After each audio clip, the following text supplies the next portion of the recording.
think about Shakespeare, you think about a man basically with the education, second grade education, wrote some of the greatest poetry of all times. I think maybe not. I don't know.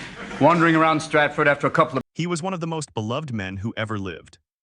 And somehow, that still doesn't feel like enough to say.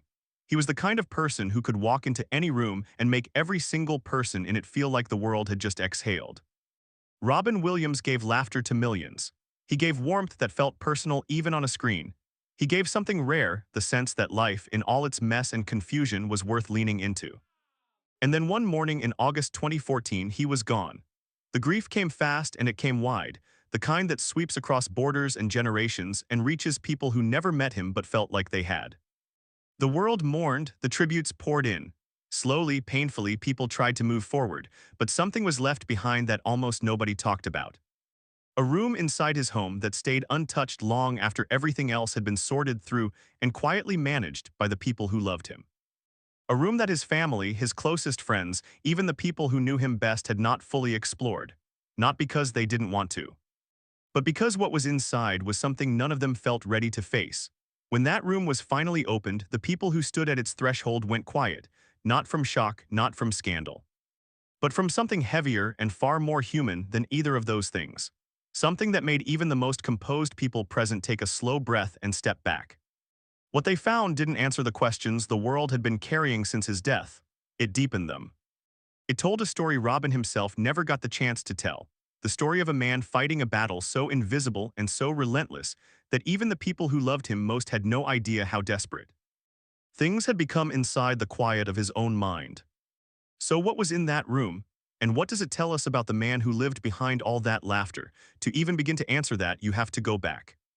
You have to understand who Robin Williams really was, not the character, not the performer, not the legend the world eventually built around him. The man. He grew up mostly alone. His father was a senior executive at Ford Motor Company, which meant the family moved constantly. New cities every few years, new schools, new faces who didn't yet know his name. Robin was a quiet child in ways that genuinely surprised people when they learned it later, because quiet was the last thing anyone associated with the man he became. He didn't have many friends growing up. He spent long stretches of his childhood in large, mostly empty houses, entertaining himself with an imagination so vivid it was almost its own companion. It was his mother who first saw that something extraordinary was happening inside that quiet boy. She would laugh at the things he said. Really laugh, the kind that rises out of you before you can stop it. That sound became something Robin chased for the rest of his life. In interviews decades later, he would describe his mother's laughter as one of the most important things he had ever heard. That's how deep the roots went. The need to make people laugh wasn't ambition, wasn't a career plan, wasn't performance training. It was something closer to survival, a way of reaching people, of knowing he mattered. He found his footing at Juilliard, where he studied alongside a young Christopher Reeve. The two became close during those years. Reeve later said that Robin was the funniest person he had ever met, but also one of the most sensitive. That combination, the humor and the tenderness, the brilliance and the fragility, lived in Robin's side by side for his entire life. Each one feeding the other in ways that even he couldn't always explain.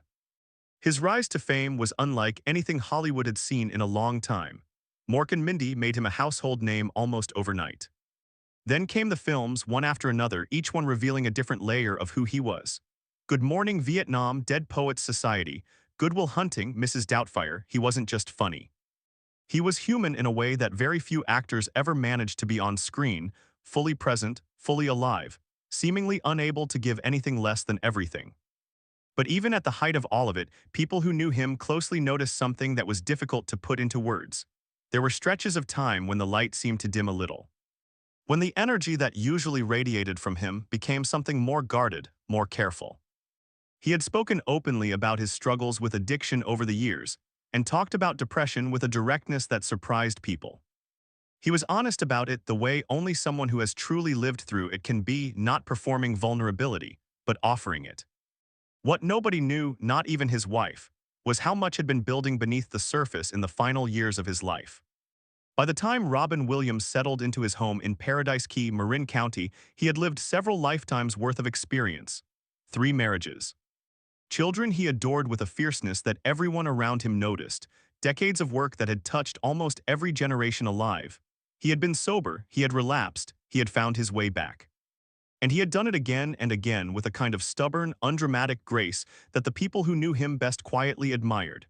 The house itself was calm by the standards of his career. It sat near the water, there were trees. It was the kind of place a person chooses when they are searching for something solid to stand on, and for a time that's exactly what it gave him. People who visited during those years described a Robin who seemed genuinely at ease, the kind of ease that comes not from things going perfectly, but from having stopped fighting certain things and started accepting them instead.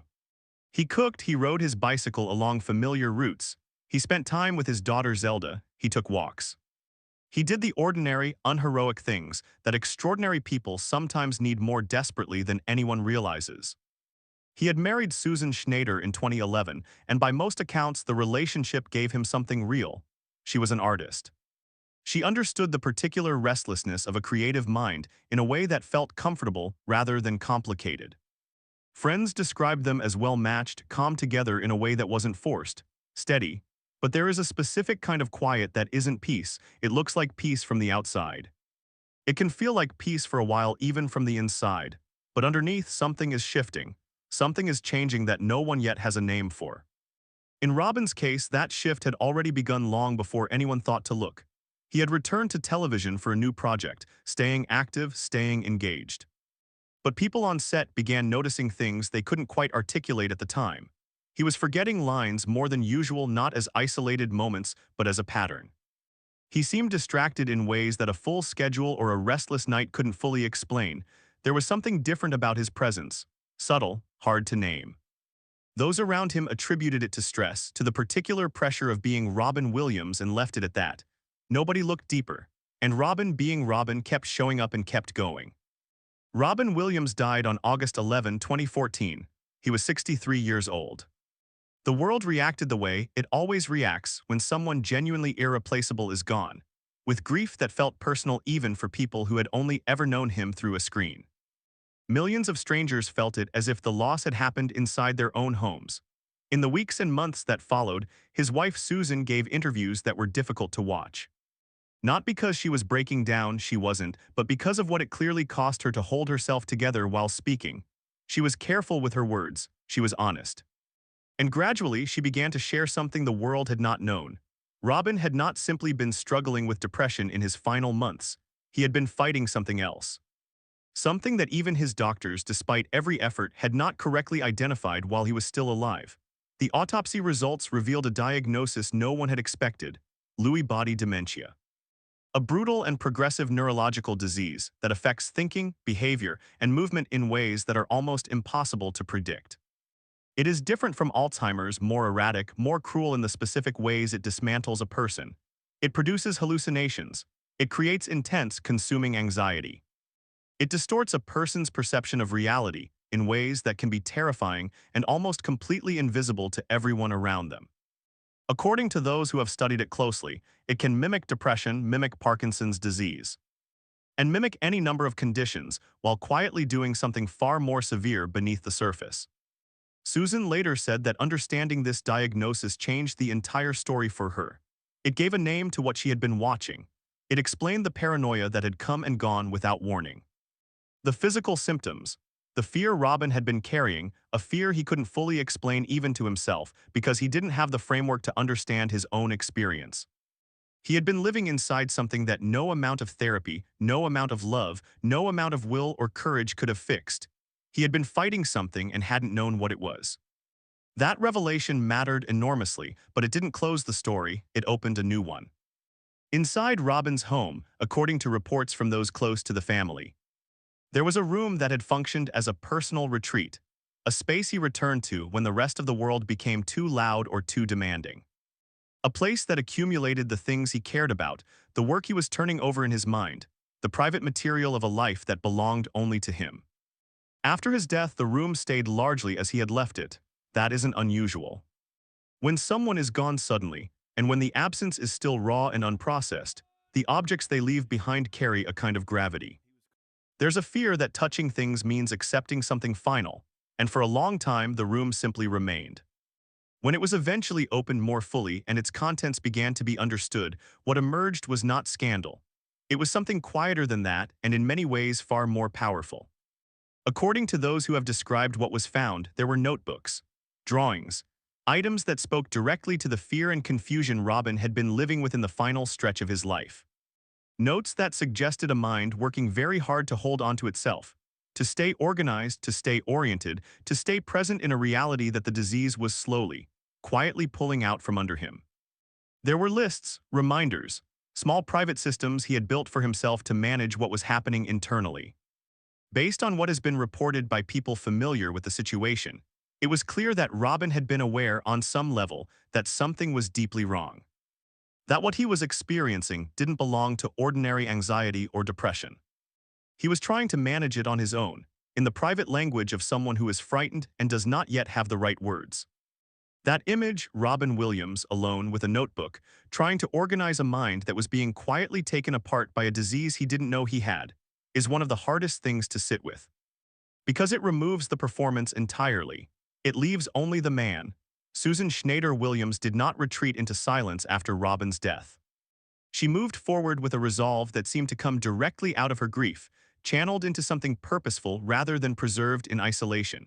She wrote in detail about Robin's final year. She described what it was like to watch someone she loved change in ways that made no sense while they were happening. The paranoia that came and went without pattern, the physical tremors. The anxiety that seemed to have no floor.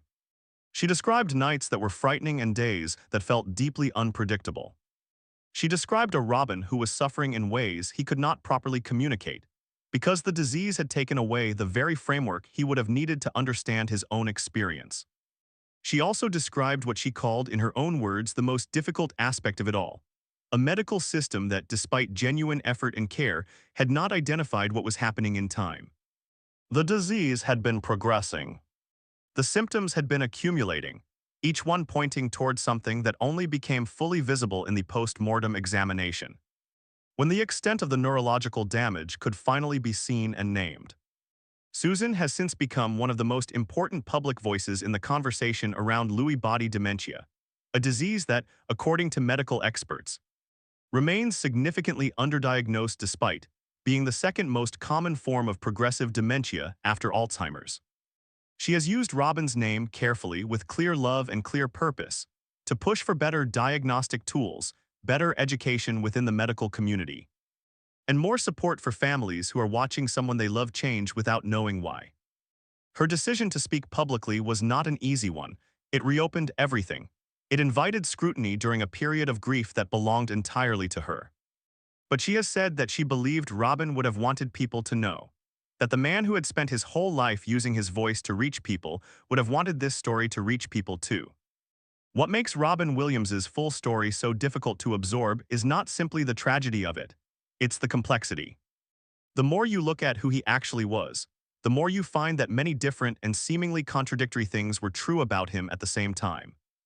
He was genuinely funny, not as a compensation for pain, not as a mechanism of survival, though those things were also true. He possessed a mind that was truly extraordinary, one that moved through language and character and absurdity with a speed that was almost physical. The laughter he produced in people was real. The joy was real, but the pain was equally real, and the two things didn't cancel each other out, they coexisted. They fed into each other in ways that Robin himself tried to articulate over the years, carefully, without asking for anything from the listener. In the specific way of someone who has made a kind of peace with their own contradictions. He talked about the silence that came after performing, about the way stepping off a stage could feel like stepping into a very large empty room. He talked about these things honestly and without flinching, and it cost him something to do it. In his final months, living with a disease that was eroding the very faculties that had defined his entire identity, that silence must have been enormous. A man whose mind had always been his instrument, whose speed of thought, whose lateral leaps, whose ability to inhabit any character or voice had been his greatest gifts, was now experiencing that mind beginning to slow. To fragment, to produce fears and images and perceptions that didn't belong to any reality he recognized. The room and what it held speaks directly to that. It speaks to a man who was still trying. Still creating small systems to stay present. Still fighting in his own private way, something that had no visible opponent to fight. And it speaks to the unbearable aloneness of that, the particular isolation of a battle that no one else can see. The people who opened that room were quiet afterward. Not because of what they found in any dramatic sense, but because of what it confirmed. That even the person the world most believed knew how to carry everything had been carrying something that had finally become too heavy. And nobody had known in time to help. There is a particular kind of grief that comes with understanding rather than surprise. The grief that arrives not when something happens, but when you finally begin to comprehend what was happening all along. That is the grief that Robin Williams's full story carries, the slow, considered weight of it. The world lost him before it understood what he was going through. In some ways, that is the hardest part to sit with. Not the loss itself, which is already enormous, but the knowledge that what he was experiencing in those final months might have been named sooner. Might have been understood earlier, with better tools and better awareness. Might have given the people who loved him the chance to surround him with something more precise than love, which is sometimes, heartbreakingly, not enough on its own. Lewy body dementia is still not widely known. Most people have never heard of it. Most people, if they began to experience its early symptoms in themselves or in someone they loved, would not recognize what they were seeing. That gap between what the medical community understands and what the wider world knows carries real consequences. It costs years of correct treatment. It costs people the chance to understand what is actually happening to them while there is still time to respond. Robin Williams spent his life closing distances between people, with laughter, with honesty, with a kind of radical openness about his own struggles that was rare in any public figure, let alone one of his stature and fame. He talked about addiction when it was still something many people in his position quietly concealed. He talked about depression with a directness that surprised and moved people. He used his platform not to construct a myth around himself, but to remind people that suffering was human and common and nothing to be ashamed of carrying. In a strange and painful way, his death, and what was found in the quiet of that room, continues that same work. It points toward something real that needs to be seen. Not because Robin Williams's story belongs to the public in any invasive sense, but because the things he was living through in private are the same things that thousands of families are living through right now, without the right language for them. He made people feel less alone. He did that his entire life in every medium available to him at great personal cost. And even now, years after he is gone, the full truth of who he was continues to do exactly that. It opens something in people. It makes them sit with questions that matter, about how we care for the people we love, about how we recognize illness when it doesn't look like we expect it to, about how much can be hidden inside the people we think we know best. That room held pieces of a man, just a man trying his best, and somehow in the end that's the most Robin Williams thing of all. If this story stayed with you, take a moment and let it. Sometimes the most important thing any of us can do is simply pay closer attention to the people around us, especially the ones who seem fine, the ones who make everyone else feel better. If you'd like to learn more about Lewy body dementia and the work being done in Robin's name, it is genuinely worth looking into. And if this felt meaningful to you, leave a comment below. Share what came up for you. Subscribe if you'd like more stories told this way, slowly, honestly, with the care they deserve.